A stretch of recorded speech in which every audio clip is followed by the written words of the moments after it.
नमस्कार दोस्तों, स्वागत है आपका हमारे official YouTube channel GS by Neeraj sir में। कैसे हैं आप सब? मैं उम्मीद करता हूं स्वस्थ होंगे, मस्त होंगे, अपनी तैयारी में व्यस्त होंगे। बट आज की जो क्लास है TGT PGT आर्ट से संबंधित है और मूल रूप से टेस्ट पेपर 87 है। इससे पहले 86 टेस्ट पेपर हो चुके हैं। मैं उम्मीद करता हूँ आप सभी लोग इस टेस्ट पेपर को अटेंड कर चुके होंगे। प्रत्येक टेस्ट पेपर में 20-20 क्वेश्चंस रहे हैं और क्वेश्चनों का जो है लेवल धीरे धीरे बढ़ता गया है। फिलहाल आज के इस टेस्ट पेपर में भी बहुत ही अच्छों प्रश्नों का जो है समावेश है। ज़्यादातर प्रश्न जो है समसामयिक चित्रकारों से ही संबंधित हैं। नई शिक्षक भर्ती आ चुकी है, 148 पदों पे नोटिफिकेशन है। मैं मानता हूँ आप लोग फॉर्म फिलअप कर चुके होंगे। 2019-2021 की अगर भर्ती की बात करते हैं तो वहाँ पे समसामयिक चित्रकारों से खूब क्वेश्चंस बने हैं। 40, 45, 50 क्वेश्चंस तक बन चुके हैं। तो इसलिए समसामयिक चित्रकारों से संबंधित क्वेश्चंस करना बहुत ज़रूरी भी हो जाता है। इसीलिए हम लोग अब समसामयिक चित्रकारों पे ध्यान दे रहे हैं। टेस्ट पेपर 87, आइए स्टार्ट करते हैं। पहला क्वेश्चन लिया गया है, यूपी के लखनऊ से प्रकाशित कला पत्रिका कला दीर्घा एवं कला विमर्श के संपादक कौन रहे हैं? हरिहर लाल, अवधेश मिश्रा, PB जानकी रमन या फिर यामिनी राय। तो बड़ा कला दीर्घा एवं कला विमर्श के संपादक कौन रहे हैं? आप जानते होंगे अवधेश मिश्रा जी बिजूका नाम से एक जो है फेमस रचना भी किए हैं। अवधेश मिश्रा जी का जो संबंध है ये अयोध्या जनपद से है, लेकिन ये लखनऊ में रह करके और शकुंतला मिश्रा विश्वविद्यालय में इस टाइम जो है कला विभाग के विभागाध्यक्ष भी हैं। यहीं से उन्होंने काम किया है और एक पत्रिका भी चलाया, कला दीर्घा एवं कला विमर्श। तो इसका संपादन मूल रूप से अवधेश मिश्रा जी ने किया है, लखनऊ से प्रकाशित होती है। राइट आंसर सी के साथ बन रहा है। नेक्स्ट प्रश्न संख्या 2 की बात करते हैं। 2 में पूछा गया ब्लू सीरीज किसकी है? बेटा ब्लू सीरीज किसने चलाया है? रणबीर सिंह बिष्ट ने, हरिहर लाल मेढ़ ने, नरसिंह मोहम्मदी ने या फिर विश्वेश्वर सेन ने। तो ब्लू सीरीज चलाने का काम किसका रहा है बेटा? रणबीर सिंह बिष्ट ने जो है ब्लू सीरीज चलाई है। रणबीर सिंह बिष्ट आप जानते होंगे लखनऊ कला विद्यालय के प्राचार्य रह चुके हैं, दृश्य चित्रकार के रूप में फेमस रहे हैं। 1969 से 89 तक ये मूल रूप से लखनऊ आर्ट कॉलेज के प्रिंसिपल रह चुके हैं। दृश्य चित्रकार के रूप में ज़्यादा फेमस रहे हैं रणबीर सिंह बिष्ट। ये डाटा आपको याद रखना होगा। नेक्स्ट प्रश्न संख्या 3 की तरफ बढ़ते हैं। 3 में कहा गया मेघदूत वास चित्र श्रृंखला संबंधित है। तो बड़ा जो है मेघदूत वास चित्रकला किससे संबंधित है? हरिहर लाल मेढ़ से, राघव कनेरिया से, शांति दबे से या फिर NS बेंद्रे थे। तो मेघदूत वास जो चित्र श्रृंखला है उसका संबंध मूल रूप से हरिहर लाल मेढ़ जी से है। हरिहर लाल मेढ़ राइट आंसर बनेंगे। A is the right answer. प्रश्न संख्या 4 की बात करते हैं। 4 में पूछा गया SG श्रीखंडे किस रूप में विख्यात हैं? SG श्रीखंडे किस रूप में विख्यात हैं? चित्रकार के रूप में, मूर्तिकार के रूप में, थिएटर आर्टिस्ट में या फिर छापा चित्रकार में। तो SG श्रीखंडे का जो मुख्य रूप से प्रसिद्धि का मार्ग है वो है मूर्तिकार के रूप में। राइट आंसर बी के साथ बन रहा है। मूर्तिकार is the right answer. Next प्रश्न संख्या 5 की तरफ बढ़ते हैं। 5 में पूछा गया काले और सफ़ेद रंग के साथ ज्यामितीय अमूर्त चित्रकारी करने वाले कलाकार का नाम बताइए। तो काले और सफ़ेद रंग के साथ ज्यामितीय चित्रकारी किसने की है? नसरीन मोहम्मदी ने, रणबीर सिंह बिष्ट ने, अवधेश मिश्रा ने या फिर के हेब्बर ने। तो काले और सफ़ेद रंग के साथ ज्यामितीय अमूर्त चित्रकारी करने का जो काम किया है वो नसरीन मोहम्मदी ने किया है। राइट आंसर ए के साथ बन रहा है। A is the right answer. Next प्रश्न संख्या 6 की तरफ बढ़ते हैं। 6 में पूछा गया national gallery of modern art Mumbai के स्थापना निर्देशक कौन हैं? तो बड़ा संस्थापक निर्देशक कौन रहे हैं? National gallery of modern art Mumbai के संस्थापक निर्देशक कौन रहे हैं? कार्नाडू, सरयू दोषी, क्लाउड या फिर रमेश राणा। बेटा national gallery of modern art जो मुंबई में स्थित है इसके संस्थापक निर्देशक के रूप में काम कौन कर चुके हैं? तो कर चुके हैं सरयू दोषी। सरयू दोषी राइट आंसर बनते हैं, यानी C is the right answer. Next प्रश्न संख्या 7 की तरफ बढ़ते हैं। 7 में पूछा गया कंपनी गार्डन किसकी जलरंग चित्री है? बेटा कंपनी गार्डन को किसने चित्रित किया है? डॉक्टर रेखा कक्कड़ ने, मंजू प्रसाद ने, रमेश राणा ने या फिर उमा नियाम्बार ने। तो कंपनी गार्डन को चित्रित करने का काम बेटा डॉक्टर रेखा कक्कड़ का रहा है। राइट आंसर ए के साथ बन रहा है। समसामयिक चित्रकारों को आपको नोट डाउन करना होगा। आज के 20 क्वेश्चंस बहुत महत्वपूर्ण हैं। इसमें जो एक्स्ट्रा फैक्ट बताए जा रहे हैं वो भी आप लोग नोट डाउन कर लीजिएगा। मैं उम्मीद करता हूँ आप लोग पेन पेपर लिए बैठे होंगे। यहाँ से पक्का क्वेश्चंस आपको देखने को मिलता है। हो सकता है 4 से 5 क्वेश्चंस देखने को मिल जाए, हो सकता ज़्यादा से ज़्यादा क्वेश्चंस देखने को यहीं से मिल जाए। तो इसलिए हल्के मत लीजिएगा बेटा। कंपनी गार्डन किसका है? डॉक्टर रेखा कक्कड़ का है, याद रखना है। प्रश्न संख्या 8 की तरफ बढ़ते हैं। पूछा गया संसद भवन नई दिल्ली में स्थापित 18 फीट ऊंची सरदार वल्लभ भाई पटेल की मूर्ति के मूर्तिकार कौन है? तो संसद भवन नई दिल्ली में 18 फीट ऊंची एक प्रतिमा है डॉक्टर वल्लभ भाई पटेल की। उसके मूर्तिकार कौन हैं? राम किंकर वैद्य जी, राम सुतार जी, रणवीर सिंह बिष्ट जी या फिर डॉक्टर रेखा कक्कड़ जी। तो बेटा सरदार वल्लभ भाई पटेल की मूर्ति बनाने का कारनामा किसके पास रहा है? तो आप जानते हैं रामवीर सुतार के पास रहा है, चाहे वो नर्मदा वाला बेल्ट हो या फिर स्टैचू ऑफ यूनिटी की बात हम कर रहे हैं नर्मदा वाला बेल्ट, या फिर 18 फीट ऊंची सरदार वल्लभ भाई पटेल की प्रतिमा। तो मूल रूप से राम सुतार ने बनाया है। राइट आंसर बी के साथ बन रहा है। B is the right answer. प्रश्न संख्या 9 की बात करते हैं। पूछा गया प्रसिद्ध चित्र महालक्ष्मी जिसमें धातुई रूप से किवाड़ पे चित्रित किया गया है, किवाड़ होता है दरवाज़ा, उस पर चित्रित किया गया है, उसके रचनाकार कौन है? तो महालक्ष्मी को दरवाजे पे चित्रित करने का काम किसका रहा है? अतुल डोंडिया का, सरयू दोषी का, समीर मंडल का या फिर बद्रीनाथ आर्या का।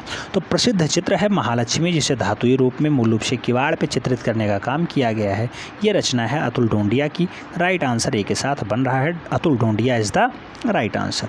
नेक्स्ट प्रश्न संख्या 10 की तरफ बढ़ते हैं। पूछा गया किसने चट्टाने शीर्षक से कैनवास पे कई तैल चित्र बनाए हैं? तो चट्टाने शीर्षक से किसने चित्रण का काम किया है? ऑप्शंस हैं बद्रीनाथ आर्य, उमा नाम्बियार, सुधीर पटवर्धन या फिर रमेश राणा। तो चट्टाने शीर्षक से जो काम करने का कहा है वो शीर्षक रहे हैं रमेश राणा का। राइट आंसर जो है सी के साथ बन रहा है। अगर आपको फाइनली 148 में जगह बनानी है बेटा तो आपको मेहनत करना होगा।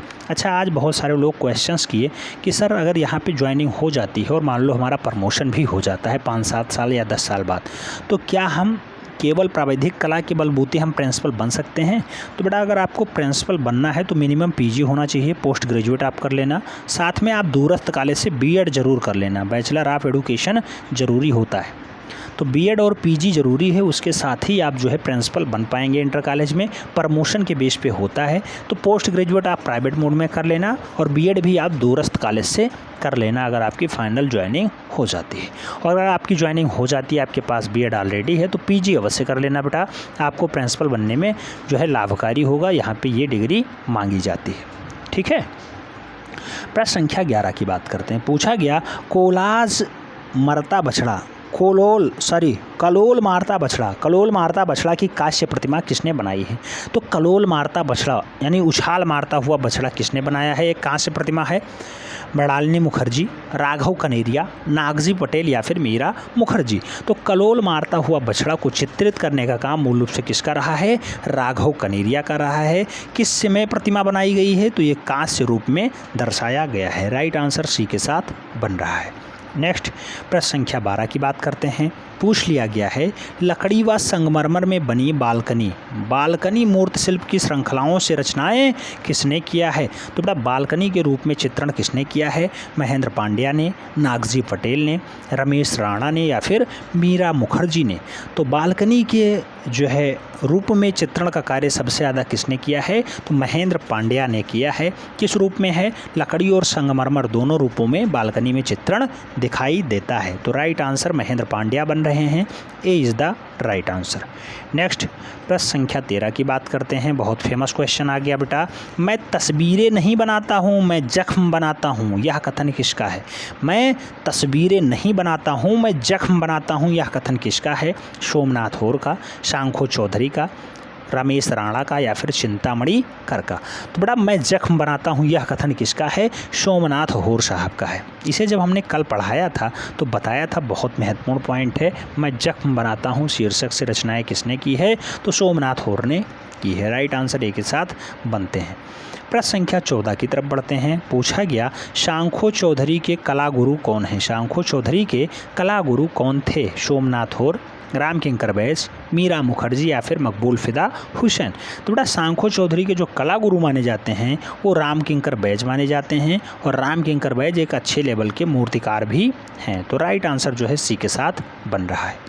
नेक्स्ट प्रश्न संख्या 15 की बात करते हैं। पूछा गया सोमनाथ होर का जन्म कब और कहाँ हुआ है। डाटा भी आपको बताना है सोमनाथ होर कब पैदा होते हैं। तो मैं आपको बता दूं कि 1921 में इनका जन्म होता है। कहाँ पे होता है साथ में देखना है। तो मुंबई वाला ऑप्शन तो अपने आप गलत हो जाता है। दिल्ली 1921, इंदौर 1921 या फिर चिटगांव बांग्लादेश 1921। तो बेटा सोमनाथ होर के लिए जो फेमस डाटा है वो अपना पड़ोसी देश होता है बांग्लादेश, आप जानते होंगे। वहीं पर सोमनाथ होर का जन्म होता है 1921 में चिटगांव वाले देश में। ठीक है, तो चिटगांव वाले बेल्ट में सोमनाथ होर का जन्म 1921 में होता है। नेक्स्ट प्रश्न संख्या 16 की बात करते हैं। पूछ लिया गया इंडियन मेटल स्कल्पचर पुस्तक के लेखक कौन है। तो इंडियन मेटल स्कल्पचर पुस्तक को किसने रचित किया है बेटा। ऑप्शन है चिंतामणि कर, सोमनाथ होर, सांखो चौधरी या फिर मीरा मुखर्जी। नोट डाउन अवश्य करिएगा बेटा, ये क्वेश्चंस बहुत महत्वपूर्ण है।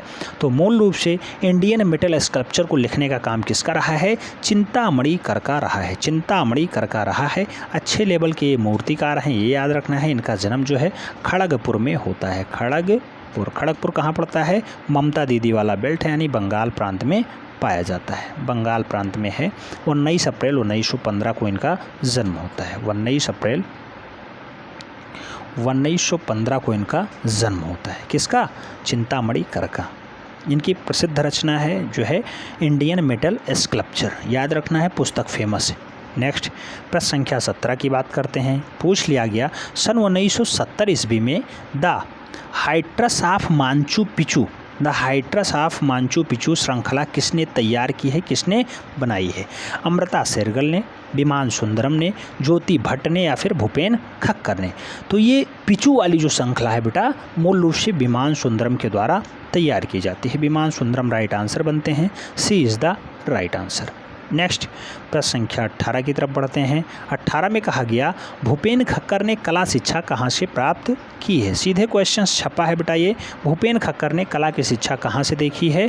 बड़ौदा विश्वविद्यालय से, जे स्कूल ऑफ मुंबई से, इनमें से कोई नहीं, या फिर लखनऊ कला विश्वविद्यालय से। तो आप देखेंगे भूपेन खक्कर के बारे में तो इन्होंने जो है बड़ौदा कॉलेज से कला की शिक्षाएँ ग्रहण की हैं। राइट आंसर एक के साथ बनता है। बड़ौदा विश्वविद्यालय से मूल रूप से इन्होंने कला की शिक्षा प्राप्त की है। आगे बात करते हैं प्रश्न संख्या 19 की। पूछा गया इमरजेंसी रेखांकन किसका है बेटा। इमरजेंसी नाम से जो है चित्रण का काम किसने किया है। विमान सुंदरम ने, अतुल डोंडिया ने, ज्योति भट्ट ने या फिर भूपेन खक्कर ने। तो इमरजेंसी के नाम से जो है चित्रण का काम विमान सुंदरम का रहा है। विमान सुंदरम राइट आंसर बनते हैं। विमान सुंदरम के पिता जो है कल्याण सुंदरम हैं और कल्याण सुंदरम जो है विधि आयोग के अध्यक्ष भी रह चुके हैं। भारत में विधि आयोग के अध्यक्ष भी रह चुके हैं। इनके पिता का नाम है कल्याण सुंदरम, नाम याद रखना है। प्रश्न संख्या 20 की बात करते हैं। पूछा गया किस चित्र में भूपेन खक्कर ने स्वयं को भी चित्रित किया है। भूपेन खक्कर खुद चित्रित हैं, उसमें कौन सी चित्र रचना है इनकी। ऑप्शन हैं गुरु जयंती उत्सव, बेटा ये भी रचना इन्हीं की है। दुर्जनों की गैलरी, ये भी रचना इन्हीं की है। गोवा के मछुआरे और नियर रेड फोर्ट, ये सभी रचनाएं मूल रूप से भूपेन खक्कर जी की हैं। लेकिन भूपेन खक्कर किस चित्र में अपने आप को स्वयं भी दर्शाने का काम करते हैं। तो दुर्जनों की गैलरी में मूल रूप से भूपेन खक्कर खुद भी चित्रित हैं।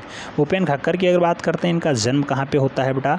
तो मुंबई में होता है। मुंबई आजकल जो है बहुत ज़्यादा चर्चा का विषय बनी हुई है। मुंबई की अगर बात करते हैं इनका जन्म कब होता है तो 1934 में होता है। 1934 राइट आंसर जो है बनेगा बी के साथ। तो इस टाइप से टेस्ट पेपर 87 कंप्लीट होता है।